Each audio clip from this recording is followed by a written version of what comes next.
Gli argomenti truffe e scandali finanziari stanno iniziando a comparire sempre di più su questo canale e sembrano piacervi molto. Ad esempio, il video della Parmalat a distanza di tanti mesi sta facendo tante views, continuamente, tutti i giorni, quindi sembra piacervi. Ve ne porterò molti altri. Il caso di oggi coinvolge uno dei gruppi bancari francesi più influenti in Europa, Société Générale, probabilmente avrò pronunciato male. Ed è un classico esempio di come i mercati finanziari, che sono uno strumento utilissimo, se utilizzati male, possono portare alla rovina. Tutto comincia agli inizi del nuovo millennio, precisamente nell'anno 2000, quando Société Générale assume un neolaureato brillante di nome Jérôme Kerviel, quest'uomo qui. Jérôme Kerviel, che da ora in poi chiamerò Girolamo, perché mi piace dare i nomignoli alle persone, soprattutto ai truffatori, questo Girolamo inizia a lavorare nel dipartimento adibito alla copertura dei rischi. Questo che cosa significa? Che non è un top manager, quindi non fa parte di quello che negli Stati Uniti viene chiamato top management, ma del mid management, che comunque prende decisioni importanti, ma non è completamente autonomo. C'è da fare una premessa molto importante, come in tutti i miei video, per capire che cosa succede da qui in poi. La banca si assume dei rischi tutte le volte che ha a che fare con i clienti prestandogli del denaro. Ora, il nostro caro Girolamo lavora proprio in questo senso. Il principale rischio di una banca in questo senso è il rischio di credito. Che cos'è? Semplicemente se io sto prestando dei soldi a una persona, è il rischio per il quale quella persona non sarà in grado di rimborsarmi il mio prestito. Quindi ho bruciato dei soldi in pratica, cosa che non deve accadere, ed è proprio Girolamo che non la fa accadere, perché ha dei poteri discrezionali e decisionali tali da evitare questo genere di investimenti. Quindi ve lo dovete immaginare come quella persona che analizza caso per caso quali sono gli investimenti più rischiosi e impedisce che questi vengano fatti, quindi un po' un controllo qualità. Girolamo è molto furbo ed è molto bravo nel suo lavoro, quindi nel giro di 2 anni, nel 2002, diventa assistente trader. Quindi è doveroso anche spiegare che cos'è un trader. È quella persona che opera sui mercati finanziari e decide quali titoli comprare e quali no. Ed è chiaro che, essendo ancora alle prime armi, quindi essendo un assistente trader, non può prendere delle decisioni lui senza interpellare altre persone. Però Jérôme è molto bravo, impara molto in fretta, quindi nel giro di altri 2 anni, nel 2004, diventa trader a tutti gli effetti. Nel 2004 quindi il nostro Girolamo sta facendo degli arbitraggi coi derivati. Ho fatto un video sui derivati e lo trovi qui in alto a destra. In realtà ne ho fatto più di uno, quindi nella scheda ci saranno più video. Che cos'è un arbitraggio? Perché quello non l'ho spiegato. Un arbitraggio semplicemente è quella situazione di disallineamento dei mercati per il quale in un mercato un prodotto costa tot e in un altro mercato costa un prezzo diverso. Quindi ad esempio i calzini della Nike nel mercato statunitense costano $5, mentre in quello del Regno Unito costano $10, quindi io li compro da una parte e li vendo dall'altra e faccio un profitto sicuro. Dalla mattina alla sera il nostro Girolamo controlla i mercati, li guarda i prezzi nei diversi mercati e fa profitti sicuri per la banca. Ora quindi tutti quanti vi starete chiedendo come mai non facciamo tutti quanti gli arbitraggisti? Se è così semplice fare profitti sicuri, perché non lo facciamo tutti? Semplice, perché questo genere di cose succede in pochi secondi. Bisogna essere un operatore specializzato per notare questi cambi di prezzo nei diversi mercati e Girolamo si occupa proprio di questo e lo fa dalla mattina alla sera in maniera professionale. In particolare lui opera nel settore dei derivati, quindi compra o vende azioni sul mercato azionario e poi fa un'operazione del segno opposto sul mercato dei derivati. Ora, un arbitraggio è una pratica assolutamente positiva se fatta correttamente. Si sta semplicemente realizzando un profitto a prescindere dall'andamento delle azioni. Questo se fatto bene. Come mai il nostro caro Girolamo si è messo nei guai? Questo perché lui non era un arbitraggista vero. Diceva di esserlo, ma in realtà era uno speculatore. Questo perché? Perché sì, assumeva una posizione sul mercato dei derivati, ma non assumeva la posizione di segno opposto sul mercato delle azioni. E quindi quello che faceva era speculare. Niente di più. Ora, le sue operazioni erano tutt'altro che prive di rischio, anzi erano super rischiose, perché lui giocava con i derivati, scherzava col fuoco.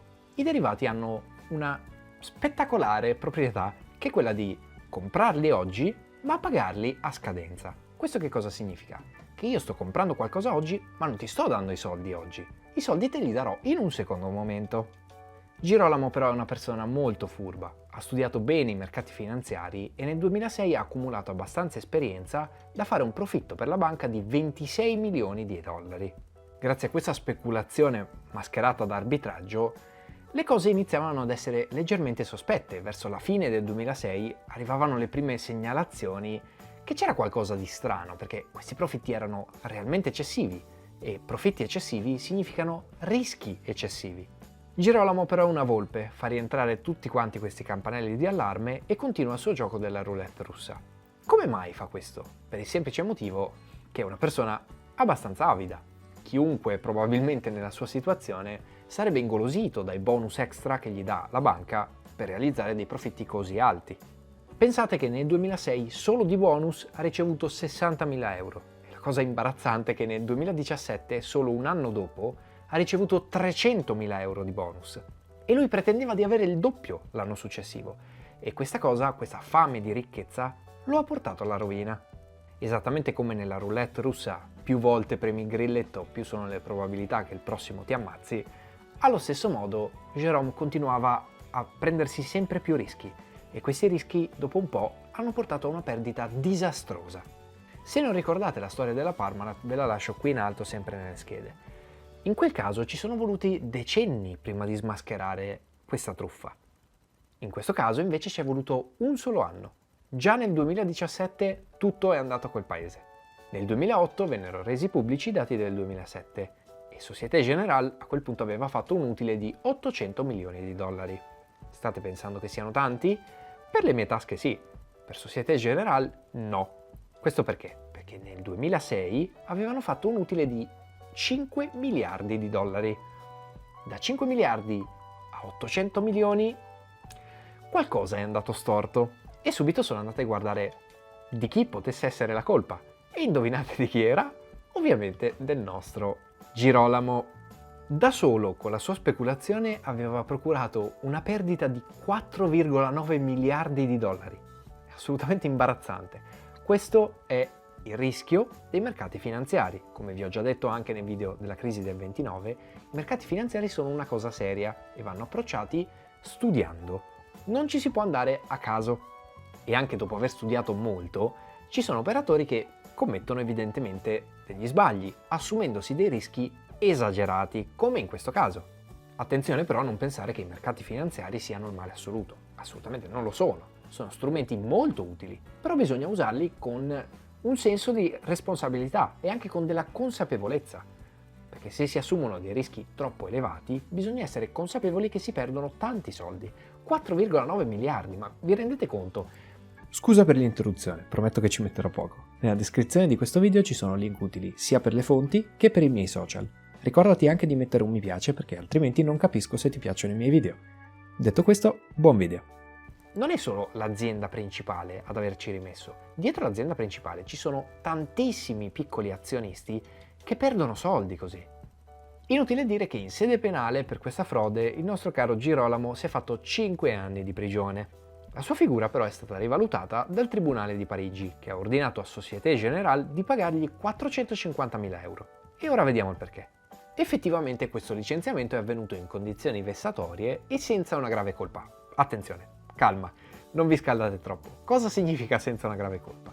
Semplicemente il Tribunale di Parigi ha stabilito che i vertici di Société Générale non potevano non sapere cosa stesse facendo il nostro caro Girolamo. Secondo il tribunale, la responsabilità di questa frode non può essere attribuita solo a lui, ma anche ai top manager di questo gruppo bancario, perché non potevano non sapere. Quindi, entrambi i lati hanno colpe, sicuramente loro l'hanno lasciato fare sperando che non perdesse troppi soldi nel momento in cui li avesse persi. Così non è andato perché ha perso una quantità esagerata di denaro, però la colpa è anche un pochino loro. Io ora mi sono fatto un'idea di questa situazione, ma non la dirò in questo video perché ognuno si deve fare la propria. Il tribunale si è pronunciato, non voglio metterci bocca.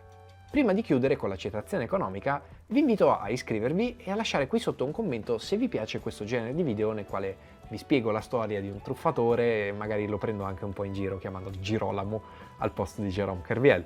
Vi piace? Scrivetemelo qui sotto. Se devi alla tua banca 100 sterline, tu hai un problema, ma se ne devi 1 milione, il problema è della banca.